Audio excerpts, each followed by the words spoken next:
Alhamdulillah Alhamdulillahilladzi anjala sakinata fi qulubil mu'minin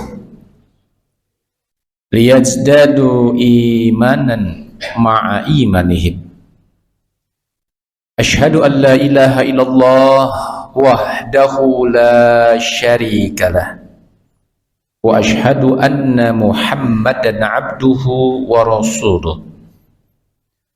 Allahumma salli wa sallim wa barik ala sayyidina wa maulana Muhammadin wa ala alihi wa sahbihi ajma'in. Faya ayyuhal hadirun ittaqullaha haqqa tuqatih wa la tamutunna illa wa antum muslimun. Wa qala Allah Ta'ala fil Qur'anil Karim, a'udzu billahi minasy syaithanir rajim, bismillahirrahmanirrahim.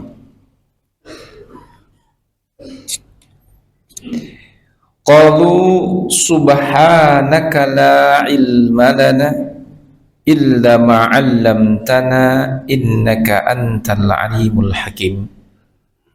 Al-ayah, shadaqallahul adzim.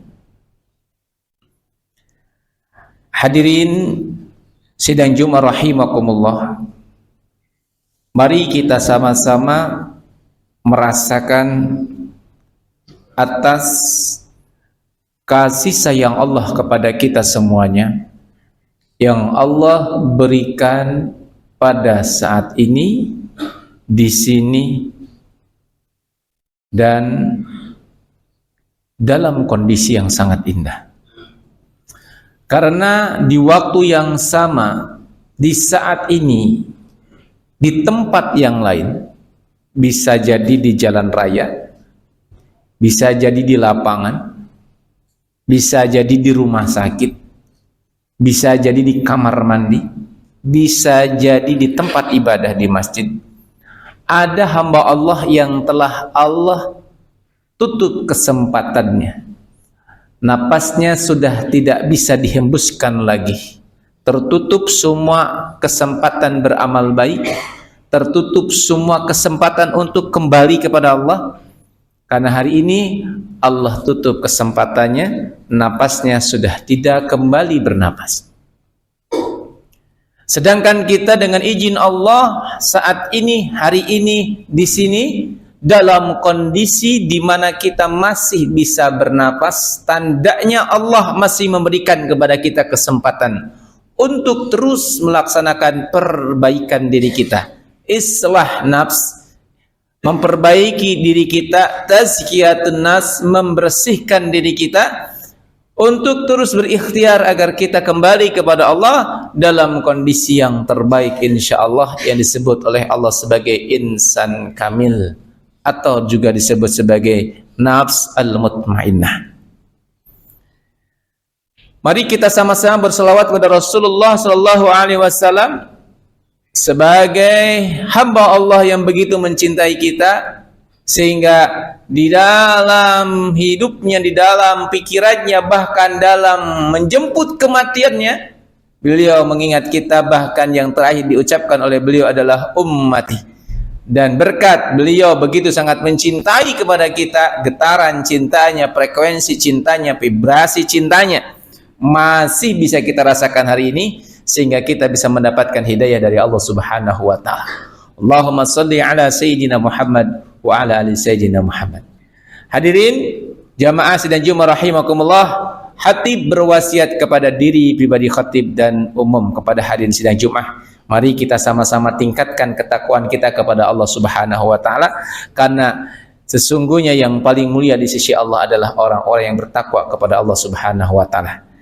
Nah, izinkan dalam wasiat dengan takwa ini khatib menyampaikan nasihat Allah Subhanahu wa taala di dalam Al-Qur'an yang Masya Allah, mari kita sama-sama renungkan sebagai bagian dari peringatan kita terhadap bergantinya tahun. Hari ini kita sudah berganti tahun, di tahun Hijriah, dan hari ini kita adalah di bulan awal dari tahun Hijriah, itu bulan Muharram. Mari kita sama-sama merefleksikan Apa yang kita refleksikan di antara sebuah pertanyaan yang klasik yang sering ditanyakan oleh anak-anak yang masih kecil. Kenapa Allah menciptakan kita ke dunia? Apa tujuan Allah menciptakan kita ke dunia? Buat apa kita hidup? Apakah hidup kita ini untuk bekerja? Apakah hidup kita ini untuk makan? Apakah hidup kita ini untuk menikah? Atau ada tujuan hidup yang utama? Apa sesungguhnya tujuan hidup yang utama? Di ayat ini, di surat 20, ayat 123 dan 124, kita akan mengetahui apa sesungguhnya tujuan dari hidup kita. Bagaimana kita hidup? Kira-kira lebih tepatnya itu, bagaimana kita hidup? Di 123, Allah berfirman kepada kita, A'udzubillahi minasyaitonirrajim. Qala ihbitu minha jami'a ba'dukum li ba'din adu. Fa imma ya'tiyannakum minni hudan faman ittaba'a hudaya fala yadhillu wala yashqa. Kalau kita terjemahkan secara terjemahan Indonesia, Allah berfirman, turunlah kamu berdua dari surga bersama-sama. Sebagian kamu menjadi musuh bagi sebagian yang lain. Kalau kita sama-sama mentadaburi dari satu ayat ini, berarti saat kita lahir ke dunia, kita telah bertemu dengan satu hal, yaitu terkadang terjadi yang namanya permusuhan. Dan mari kita lihat realita hidup kita selama ini, maka kita akan melihat ternyata memang di antara manusia ini saling bermusuhan. Dan yang paling memprihatinkan untuk kita, ternyata kalau kita melihat permusuhan itu terjadi bukan dengan orang jauh, tapi dengan orang dekat. Kakak sama adik, sama paman, sama bibi. Hampir di semua kasus perselisihan itu adanya di lingkungan terdekat. Dan itu yang menjadikan Allah memberikan pada kita sebuah penjelasan sebelum kita masuk kepada kenapa kita harus menjalani hidup ini. Maka ternyata hidup ini disifati oleh Allah Subhanahu wa taala di dalam surat Toha 123 ini dengan kita akan bertemu dengan permusuhan. Permusuhan yang sangat kecil adalah permusuhan yang sering kita lihat di dalam keluarga kita sendiri, antara adik, kakak, paman, bibi. Siapa yang dikeluhkan oleh orang tua kita? Bukan tetangga biasanya, tapi kakaknya, adiknya. Siapa yang dikeluhkan oleh adik kita? Terkadang yang dikeluhkan adalah kakaknya sendiri. Maka muncul di sana apa? Maka muncul di sana masalah.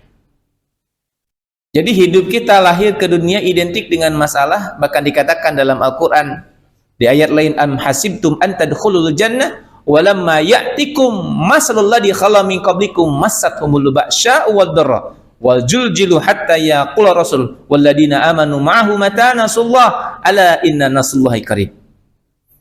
Apakah kamu mengira kamu akan masuk surga sebelum datang kepada kamu ujian? Jadi saat kita hidup di dunia, sunnatullahnya Allah akan berikan ujian. Bahkan Allah berikan ujian dengan 3 macam yang Allah rinci dengan sangat jelas. Satu adalah ba'sa, yang kedua dharra, yang ketiga zuljilu. Ba'sa itu adalah ujian yang sifatnya ringan. Kalau dalam sakit mungkin sakitnya flu, itu ujiannya ringan. Yang kedua dharra, dharra itu ujian yang memberikan pada kita mudarat. Kalau di dalam sakit mungkin sakit gigi, sakit tipes, itu dharra. Dan Allah akan berikan juga sebuah ujian bernama zuljilu, goncangan. Kalau dalam sakit mungkin goncangan itu sakit berat. Bisa jadi mungkin sakit yang sulit untuk sembuh, gagal ginjal, atau mungkin jantung, atau mungkin kanker. Itu zuljilu. Kalau dalam kehidupan kita mungkin kehilangan orang yang kita cintai, itu zuljilu, goncangan. Sudah diberikan oleh Allah sebuah penjelasan bahwa hidup kita ini akan bertemu dengan yang namanya ujian atau masalah. Lalu beliau menyampaikan, Sang Maha Hidup menyampaikan pada kita dalam firman-Nya dengan penuh cinta, fa imma ya'tiyannakum minni hudan famanittaba'a hudaya fala yazillu wala yashqa. Bagi siapapun, jika datang kepada kamu, jika datang kepada kamu petunjuk dari Allah, petunjuk dariku, maka ketahuilah barang siapa mengikuti petunjukku, dia tidak akan sesat dan tidak akan celaka. Setelah Allah memberikan kepada kita bahwa kita akan diberikan oleh Allah ujian, bahkan terjadi permusuhan, maka siapa saja yang mengikuti petunjukku, kata Allah, maka dijamin tidak akan tersesat. Di 124-nya kita akan bertemu dengan jawaban kenapa kita hidup dan bagaimana kita hidup. Masya Allah, Allah berfirman, "Wa man a'rada an dzikri fa inna lahu ma'syatan dongka wa nahsyuruhu yaumal qiyamati a'ma." Dan barang siapa berpaling dari peringatanku, barang siapa berpaling dari Quran sebagai petunjuk, barang siapa berpaling dari petunjuk Allah Subhanahu wa taala, maka sungguh dia akan menjalani kehidupan yang sempit. Ternyata kalau kita melihat, mentadaburi ayat ini, di antara tujuan hidup kita ini adalah menjalani apa yang sudah Allah tentukan. Dan saat kita menjalani hidup itu, maka Allah memberikan pada kita satu hal, yaitu petunjuk. Sehingga akibat dari Allah memberikan pada kita kejadian itu, maka ada dua. Satu, orang yang tersesat. Yang kedua, orang yang mendapatkan petunjuk. Siapa yang mendapatkan petunjuk? Adalah dia yang mengikuti Al-Quran, mengikuti firman Allah, mengikuti Al-Quranul Karim. Itulah yang akan diberikan oleh Allah petunjuk. Itulah yang akan Allah berikan petunjuk kepada hamba-hambanya, yaitu hamba-hamba Allah yang Allah izinkan kepadanya Al-Quranul Karim.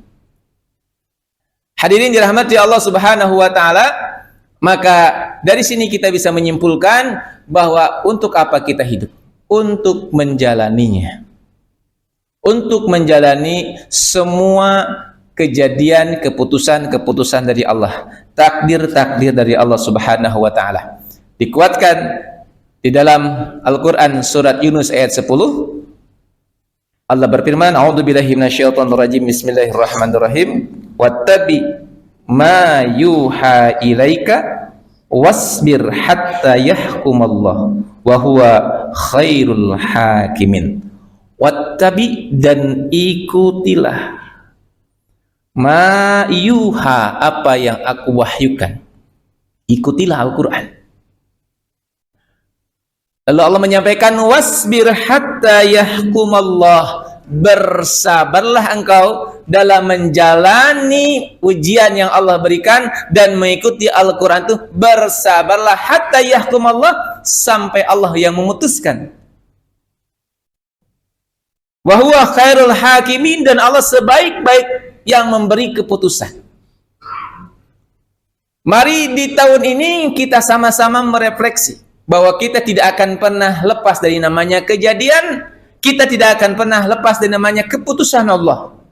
Kita punya kehendak, Allah punya kehendak yang terwujud kehendak Allah. Kita punya keputusan, Allah punya keputusan yang terwujud keputusan Allah. Kita punya keinginan, Allah punya keinginan yang terwujud keinginan Allah. Kita tidak akan pernah bisa lepas dari kejadian yang Allah berikan. Kita tidak akan pernah bisa lepas dari keputusan yang Allah berikan. Karena itu kita hanya mampu menjalaninya, dan cara menjalani yang baik itu dengan mengikuti petunjuk. Petunjuk kita adalah Al-Quranul Karim, dan barang siapa yang mengikuti petunjuk kata Allah, maka bersabarlah sampai Allah nanti yang menyelesaikan. Hadirin, sebagai kesimpulan, kita semua punya masalah, tapi kita tidak mampu menyelesaikan masalah. Karena memang yang mampu menyelesaikan masalah yang punya masalah. Siapa yang punya masalah? Yaitu Allah Subhanahu wa taala. Pertanyaannya, kenapa Allah memberikan masalah pada kita? Untuk melihat siapa di antara kita yang mampu menyikapi masalah itu dengan tadi mengikuti petunjuk Allah, bersabar, dan insya Allah Allah berikan kepada kita penyelesaiannya. Karena masalah itu bukan untuk kita selesaikan, Tapi untuk kita sikapi, yang mampu menyelesaikan masalah adalah Allah Subhanahu wa taala. Seperti Allah sampaikan dalam firman-Nya, "Fa idza faragta fansab wa ila rabbika farghab." Sebelumnya Allah sampaikan pada kita bahwa setiap kesulitan pasti ada kemudahan. Karena itu ikhtiar saja. Ikhtiar, fansab, sampai betul-betul tuntas. Wa ila, dan hanya rabbika, kepada Rabbmu, farghab, kita berharap penuh. Mudah-mudahan Allah izinkan kita di tahun ini semakin tenang, semakin damai. Hidup ini jalani saja, ikhtiar maksimal, untuk hasil serahkan kepada Allah. Mudah-mudahan dengan begitu kita mendapatkan derajat yang disebut dengan derajat mutmainnah. Barakallahu li wa lakum.